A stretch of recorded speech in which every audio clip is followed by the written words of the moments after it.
दोस्तों अगर आपके फ्रीजर में एक छोटा सा मिनी वर्ल्ड हो जहां पर परमाणु हमले हो रहे हो और वहां सारे के सारे लोग मारे जाएं, तो फिर कहानी में क्या होगा। हेलो दोस्तों, मैं Nadeem Ansari the dark night movie में आपका स्वागत है। चलिए स्टार्ट करते हैं।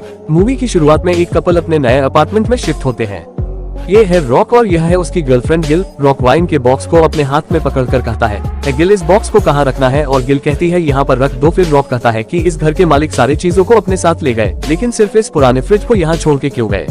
वाह, ये तो बहुत सालों पुराना फ्रिज लग रहा है। नॉर्मली मोटर फ्रिज की नीचे फिट की होती है, लेकिन देखो इस फ्रिज का मोटर इसके ऊपर है। तब गिल कहती है तुम फ्रिज की रिसर्च करना बंद करो और यहाँ आओ, हम वाइन ड्रिंक करते हैं। रॉक कहता है क्या सिर्फ वाइन को आइस क्यूब के बिना पीने में क्या मजा है। यहाँ इतनी बड़ी फ्रिज तो है, देखता हूँ कि इसके फ्रीजर में कुछ है या नहीं। वह फ्रीजर को खोलता है और वह पूरा फ्रीजर आइस से भरा होता है। ऐसा लगता है कि उस फ्रीजर को कई सालों से खोला ही नहीं है। छोड़ो, हमें तो आइस क्यूब से मतलब है, कहकर वहाँ से कुछ आइस क्यूब निकालता है।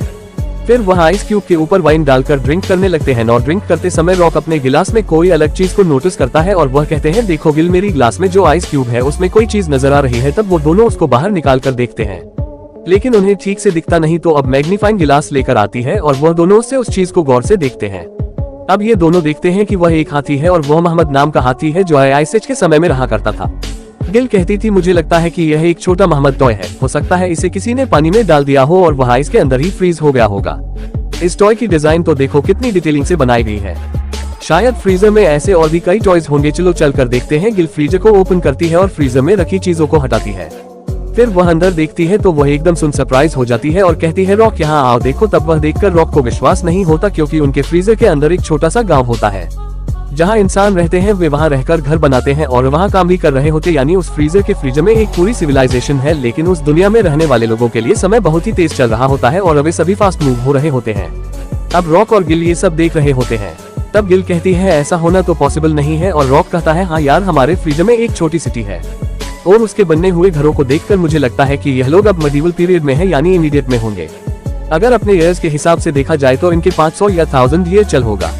अब रॉक की आइसक्रीम में जो मैं मौत मिला था वो एक टॉय नहीं आई, बल्कि सच में मैं मौत जो उनकी फ्रीजर की दुनिया में रहा करता था। गिल कहती है यह मोहम्मद इनकी नेथलिक पेज का होगा और मरकर फंस होगा। रॉक पूछता है क्या नेथलिक एज, तुम क्या कहना चाहती हो। और गिल कहती है मतलब जीसस क्राइस्ट बोर्न होने के हजारों साल पहले। रॉक कहता है फिर इनके पीरियड में भी जीन्स कैश होंगे क्या। वह जवाब देती है क्या पता, चलो पहले हम इसको गाड़ देते हैं। और यह कहकर उस आइस क्यूब के मोहम्मद को रॉक अपने हाथ में लेता है। सोचिए रियल लाइफ में मोहम्मद कितना बड़ा होगा, और इसने अपने हाथ में उठा रखा है। अब उसी लिए जाकर उनके फ्लावर पॉट की मिट्टी में दबा देते हैं और यह सब करने में वो 10 मिनट 15 मिनट स्पेंड करते हैं। वो फिर से अपने फ्रीजर में देखते हैं और अब उस फ्रीजर में सब चेंज हो गया होता है और वहाँ एक नई सिटी फॉर्म हुई होती है। वे बातें करते हैं कि सिर्फ 10 मिनट में इतना डेवलप कैसे हो गया, क्योंकि उनका टाइम बहुत ही फास्ट चल रहा है और अब उनकी दुनिया में इंडस्ट्रियल रेवोल्यूशन चल रहा है, यानी वहाँ चल रहा होगा 1800 या 1850। इस फ्रीजर के अंदर की दुनिया बहुत ही फास्ट है। वहाँ बिल्डिंग बहुत फास्ट बनते हैं और फैक्ट्री बनती है और धीरे धीरे मॉडल वर्ल्ड में बदल जाती है। फिर कई सारे बिल्डिंग्स भी बनती है। असल में बात यह है कि फ्रीजर की दुनिया में भी टाइम नॉर्मली चल रहा होता है, क्योंकि फ्रीजर के मिनी वर्ल्ड में 2 इंसानों को दिखाया जाता है जो वहाँ बैठकर बाहर देख रहे होते हैं और वहाँ से रॉक और गिल कुछ मोमेंट के बिना स्टील नजर आते हैं। मतलब उस मिनी वर्ल्ड के लोगों के लिए हमारी दुनिया बहुत ही स्लो है। अब उस मिनी वर्ल्ड में जो 2 इंसान बैठे हैं वही एक दूसरे से पूछते हैं कि ये दोनों कौन है और हमें कई सालों से ऐसे क्यों घूर कर देख रहे हैं। इस पर उसका दोस्त कहता है कि वह कौन है, इससे क्या फर्क पड़ता है, लेकिन उस लेडी के मुंह में प्रॉपर्ली है, वह देखने में बहुत ही गंदी लग रही है। खैर चलो हम अपना काम करते हैं, ये कहकर वो अपना काम करने में लग जाते हैं। अब रॉक और गिल फ्रीजर में देखते रहते हैं। वह मिनी वर्ल्ड की स्पीड से डेवलप हो रहा है। असल में अभी दिखाए गए इंसानों के जन्म से लेकर उनके मरने तक के पीछे का टाइम रॉक और गिल के लिए सिर्फ 1 सेकंड का समय लग रहा था। अब देखते हैं कि उस मिनी वर्ल्ड में 2019 कोरोना वहाँ पर चल रहा होता है। फिर काफी हाई टावर बनते हैं और वो दोनों जो बिल्डिंग्स को देखते हैं उनकी हाइट बढ़ रही होती है और फिर वहाँ के लोगों को एब्लेशन भी बढ़ता है।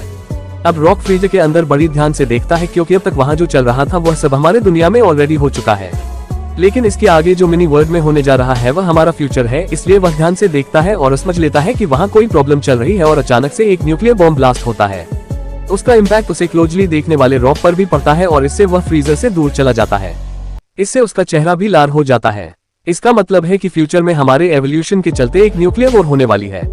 अब उस फ्रीजर में बम ब्लास्ट होता है और गिल फ्रीजर को बंद कर देती है और कहती है ये कैसे लोग हैं, लगता है ये हमसे भी ज्यादा बुरे लोग हैं। रॉक तुम अपना चेहरा देखो, ये कितना लाल हो गया है। और वह शीशे में अपना चेहरा देखकर हैरान हो जाता है। ठीक है चलो अब कुछ खा लेते हैं। ये कहकर वो डिनर करते हैं। तब उन दोनों के माइंड में उस मिनी वर्ल्ड की बात चल रही होती है। वह सोचते हैं कि हमारे वर्ल्ड में भी ऐसा न्यूक्लियर वॉर हो सकती है और इस वॉर के बाद उस वर्ल्ड में क्या होगा, वहाँ कुछ जिंदा भी बचे होंगे और उस दुनिया को फिर से क्रिएट भी कर सकते हैं। तब गिल कहती है, रॉक तुम क्यों इतना सोच रहे हो, चलो हम उसको खोल ही देख लेते हैं। और वह फिर से उसको ओपन करते हैं और इस बार वो पूरे 1 घंटे के बाद उसको ओपन कर रहे होते हैं। इससे पहले जब उन्होंने 10 मिनट बाद फ्रीजर को खोला था तब उस मिनी वर्ल्ड में कई साल बीत चुके थे, यानी अब 1 घंटे बाद ओपन करने पर अब वहाँ कई हजारों साल बीत चुके हैं। अब उस न्यूक्लियर वॉर के बाद वहाँ क्या हुआ होगा, ये जानने के लिए वो दोनों फ्रीजर ओपन करते हैं। तब देखते हैं कि सच में कुछ लोगों ने बचकर उस वर्ल्ड को उन्होंने धीरे धीरे रिबिल्ड कर लिया है और अब वहाँ के लोग एक नए लेवल इवॉल्व हो रहे हैं। और वहाँ आसमान में चलने वाली गाड़ियाँ, आसमान में ट्रैफिक सिग्नल और कई सारे डिफरेंट बिल्डिंग जो कभी नहीं देखे गए हो, ये सभी चीजों को देखकर वो दोनों सरप्राइज हो जाते हैं। यानी एक डिफरेंट पावर को पॉजिटिवली यूज करने पर हम जैसे अपडेट हो सकते हैं, ठीक वैसे ही वह अपडेट होता है। अब उस मिनी वर्ल्ड में करीब बार 5000 ईयर चल रहा होगा। इतना ही नहीं, उस वर्ल्ड में एक पिरामिड की शेप में एक बिल्डिंग को क्रिएट करते हैं और वहाँ रहने वाले सभी उसी बिल्डिंग में जाकर रहते हैं और इसी बिल्डिंग के चारों तरफ कई ब्रिज बांधे गए हैं और लोग इसी ब्रिजेस से होकर उस बिल्डिंग में जाते हैं। फिर वहाँ कुछ पावरफुल वैन रिफॉर्म होती है। उस पिरामिड के अंदर कोई पावर होती है और सभी लोग उस पावर में बदल जाते हैं। फिर वो पिरामिड आसपास की सभी चीजों को सक कर लेता है और वह भी एक ब्लैक होल में बदल जाता है। फिर सडनली एक बिग बैंग ब्लास्ट होता है और इस लास्ट से फ्रीजर के बाहर खड़े रॉक और गिल के चारों ओर लाइट क्रिएट होती है और यह बहुत ही खूबसूरत नजारा बनता है और रॉक और गिल इसको देखकर बहुत ही खुश होते हैं। फिर वो सभी लाइट फ्रीजर के अंदर चली जाती है और सब मिलकर एक एनर्जी रिफॉर्म होती है और झट सब कुछ गायब हो जाता है। अब उनका फ्रीजर खाली हो जाता है। फिर रॉक्स कहता है, बस इतना ही। गिल, तुम्हें क्या लगता है, क्या वापस आएंगे? और गिल कहती है, रॉन, मुझे नहीं लगता कि वह वापस आएंगे। कोई बात नहीं, हमने अपने फ्यूचर को देख लिया जो कोई अब तक नहीं देख पाया है। ये कहकर वो उस फ्रीजर के वायर निकालकर सोने जाते हैं। अब अगले दिन सुबह सुबह उठकर कॉफी पीते समय वो दोनों भी यही सोचते हैं कि अब फ्रिज को खोल कर देखना चाहिए। फिर उस फ्रीजर को ओपन करते ही दोनों खुश हो जाते हैं क्योंकि फ्रीजर में फिर से एक मिनी वर्ल्ड क्रिएट हुआ होता है। लेकिन अब जो देखते हैं वो काफी पास्ट का समय है, यानी वह समय जब धरती पर डायनासोर रहा करते थे और वहाँ एप्स होते हैं जो छोटे डायनासोर को मारकर खा रहे होते हैं, लेकिन बड़े डायनासोर एप्स को मारकर खा रहे होते हैं और यह एप्स आगे चलकर इंसानों में इवॉल्व होते हैं। फिर वहाँ आइस एज आती है और पूरी दुनिया आइस से भरी होती है। फिर वहाँ मिड एज आती है और इंसान घरों को बनाने लगते हैं। फिर इंडस्ट्रियल रेवोल्यूशन और फिर मॉडर्न वर्ल्ड और इस तरह ये साइकिल कंटिन्यू होती रहती है और यह रॉक और गिल देख रहे होते हैं। और दोस्तों, इसी के साथ यह मूवी यहाँ पर खत्म होती है। दोस्तों, अगर आपको यह मूवी पसंद आई हो तो प्लीज कमेंट करें और लाइक करें और शेयर जरूर करें इस वीडियो को।